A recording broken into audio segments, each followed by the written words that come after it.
राकेश जी, आप एक युवा हैं और भीम आर्मी से जुड़े हुए हैं। उसके अलावा आप मजदूरों की, किसानों की भी बात उठाते हैं। किसी एक वर्ग विशेष से नहीं जुड़े, आप तो सभी के लिए काम करते हैं। लेकिन आज जो जी। देश के अंदर में संविधान की धज्जियां उड़ाई जा रही है सरकारों के माध्यम से, उस पर आप क्या कहना चाहते हैं? जबकि आज लॉकडाउन है, एक आपातकाल जैसी स्थिति भी है, और देश के अंदर में जो संविधान और कानून की जो धज्जियां उड़ाई जा रही कहीं ना कहीं, और हमारे मजदूरों की हालत बदतर की जा रही है, वे बेचारे परेशान हो रहे हैं, उनकी जाने जा रही है। आपका क्या संदेश? पासवान जी, मैं हमेशा कहता हूँ और पिछले इंटरव्यू में मैंने कहा है कि ये गाना आप बहुत सटीक बेचता है कि पर्दे में रहने दो, पर्दा ना उठाओ। साथियों, लॉकडाउन आया तो देश की स्थिति जनता के सामने आ गई। देश के अंदर जो है आज वो दो भारत, एक अमीरों का भारत, एक गरीबों का भारत। देश के अंदर जो 70% लोग हैं आज वो और गरीब और गरीब और गरीब होते जा रहे हैं, और जो 20-30% जो लोग हैं वो और अमीर होते जा रहे हैं। तो ये आपको जानना पड़ेगा कि देश के अंदर पूंजीपति शासन जब से आया है, देश के अंदर साधन संतराम को उनका पूरा अधिकार है। और जो ये मनुवादियों की सरकार है, जो आरएसएस और भाजपा की गवर्नमेंट है, ये देश के अंदर जो देश के अंदर जो सबसे बड़ी इकोनॉमी है वो है ट्राइबल क्षेत्र। ट्राइबल का जो क्षेत्र है वो 70% की आबादी के अंदर, जो ग्रामीण क्षेत्र में जो ट्राइबल रहता है, जो आदिवासी रहता है, उनके पास जो लाखों करोड़ रुपए की जमीन है, उस जमीन के अंदर जितने साधन संसाधन है, कोयला है, हीरा है, तांबा है, ग्रेनाइट है,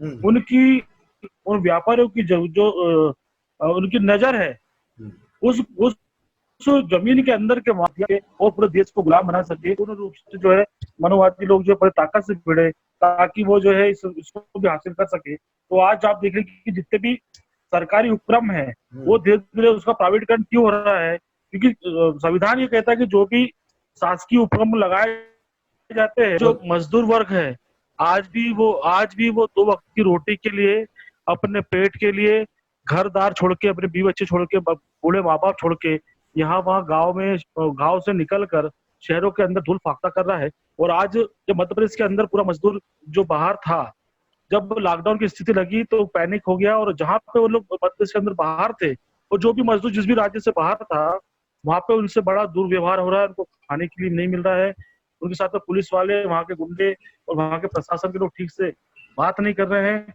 और लगातार मुझे जो है पूरे भारत के अंदर से लोगों के फोन आ रहे हैं, वो सिर्फ बोलते हैं कि हमको अपने घर जाना है, हम अपने घर जाके ही मरना चाहते हैं, हमें यहाँ नहीं मरना, हमारे घर जाके मरेंगे। तो साथ ही ये स्थिति देश के अंदर आ गई है। और जो प्रशासन है वो इतना निकम्मा है कि लोगों से बात नहीं करता। जो जनप्रतिनिधि है वो तो उससे ज्यादा निकम्मे है। उनको वोट दे के हमने उनको हमारे अधिकारों के लिए जिताया, मगर आज वो बेशरम लोग घरों में दुपक कर बैठ गए हैं और वो जनता से बात नहीं करे। बड़ी शर्मनाक स्थिति है। वैसे आपने देखा हो क्या 16 लोग जो है वो औरंगाबाद में ट्रेन के नीचे कट के और वो मर गए। साथी, इतनी शर्मनाक बात कुछ नहीं हो सकती कि जो देश की नींव है, जो देश की जान है, वो आज सड़कों पे पैदल चल रहा है। भारत के लिए इससे शर्मनाक बात कुछ नहीं हो सकती। राकेश जी, आपने बहुत ही गंभीर मुद्दा उठाया है, और ये हमेशा हम अपने माध्यम से, चैनल के माध्यम से यही बात बता रहे हैं कि जो सड़कों में चलने वाला आखिर वो तबका कौन सा है? इस देश की बहुसंख्यक आबादी वही है, और इस देश की जो बोलना चाहिए नवनिर्माण, राष्ट्र का निर्माण करने वाला वही है। आज वो सड़कों पे चलने के लिए मजबूर है। जी और राकेश जी, मैं आपसे ये भी चाहूंगा कि आपसे एक आखिरी क्वेश्चन करूंगा। जी आपने जैसे चुनाव लड़ा था विधानसभा का, विधायक जी के लिए, और आपको बहुत वोट मिली थी, बम्पर जी वोट जी भी मिली थी, और खासकर आदिवासी भाई बहनों ने आपको वोट दिया। लेकिन आपको जो अन्य जो वोट आपने अपेक्षा रखी थी कि शेड्यूल कास्ट के भी वोट मिलेंगे और ओबीसी के मिलेंगे, और आप जब हर वर्ग में काम करते तो आपको जनरल कैटेगरी की जो समझदार वर्ग है वो भी आपको वोट देगा। लेकिन आपको सिर्फ आदिवासियों का वोट मिला, आपको अच्छा वोट मिला, लेकिन आप चुनाव हार गए। आखिर क्या कारण था? आपने कहाँ कमी रह गई कि आप जैसे जी। लोग जो आवाज उठाते हैं, जो सड़कों पे लड़ते हैं ऐसी स्थिति में, आज वो विधानसभा में नहीं पहुंच पाए? क्या कारण रह गया? जनता को क्या संदेश देना चाहते पासवान पासवान से निश्चित तौर पे मैं हारा नहीं हूँ। निश्चित तौर पे मेरी जीत हुई है कि एक कर्मचारी का बेटा जो वकालत करता है और एक मिडिल क्लास का बेटा पूंजीपति और बड़े बड़े धन्ना सेठों के आगे चुनाव लड़के और भाजपा कांग्रेस की रात दिन की जेल की नींद हराम करने वाला ये राकेश माले जो सड़कों पे जन जगह जमीन की लड़ाई और उस समाज के आखिरी व्यक्ति की लड़ाई लड़ने के लिए, वो जनता की जनहित की लड़ाई लड़ने के सड़कों पर लड़ता है, तो कहीं ना कहीं पूंजीपतियों की नींद हराम हो जाती है। जिस समय मैंने चुनाव लड़ा था, उस समय भाजपा कांग्रेस के शीर्ष नेतृत्व में खलबली मच गई थी कि ये क्या हो रहा है। तो ये जनतंत्र की ताकत है। और साथियों, आपने देखा है कि सबसे बड़ी बात की, जो भारतीय संविधान के अंदर जब वोट देने का अधिकार दिया गया है, उस वोट देने के अधिकार की वैल्यू आज लोग नहीं समझ पा रहे हैं। और वो 10 का चखना और 5 के खारे, 5 के चखना और 10 का दारू के अंदर अपने वोट को बेच देते हैं। और मेरे चुनाव में, जब मैं चुनाव लड़ा था, तो लोगों ने लाखों करोड़ रुपए खर्च करे और उन्होंने लोगों को खरीद लिया। इसका मतलब ये है कि आज भी देश के अंदर लोग जो अपने वोट की ताकत को नहीं समझ पा रहे हैं। और रही SC ST, और जो जिन लोगों ने वोट देने में मुझे सोचा होगा विकल्प के रूप में, जिनने मुझे वोट दिया, वो तो मैं उनका जिंदगी भर ऋणी रहूंगा और आज भी उनकी सेवा करने में लगा हूँ। मगर ऐसे पढ़े लिखे लोग और ऐसे लोगों को मैं कहना चाहता हूँ कि क्या आज ऐसे जनप्रतिनिधि को आपने चुन के विधानसभा में पहुंचाया, लोकसभा में पहुंचाया, क्या वो आपके बीच में रहता है या आपके हक अधिकार की बात करता है? तो साथियों, आपको सोचना पड़ेगा। और रही बात, ये मेरा पहला चुनाव था जिंदगी का, और अभी मेरे पास में मेरी उम्र, मेरी तो लाइफ शुरू हुई है। आने वाले समय में भी मैं जनता के बीच में हूँ और जनता के रूप में विकल्प हूँ। अगर वो चाहते हैं कि मध्य प्रदेश की विधानसभा के अंदर आपकी रियल आवाज के उठाने वाला और युवाओं की आवाज, बेरोजगारों की आवाज उठाने वाला अगर कोई व्यक्ति जाए, तो निश्चित तौर पर राकेश महाले आपके साथ खड़ा है। और मैं चुनाव लड़ू या न लड़ू, मगर जनता के लिए लड़ते रहूंगा, क्योंकि हमारा एक ही ध्येय है, भारतीय संविधान पूर्ण रूप से भारत के अंदर लागू होना चाहिए और हम उसकी लड़ाई लड़ते रहे। राकेश जी, आपने बहुत ही भावुक और बहुत ही महत्वपूर्ण बातें कही।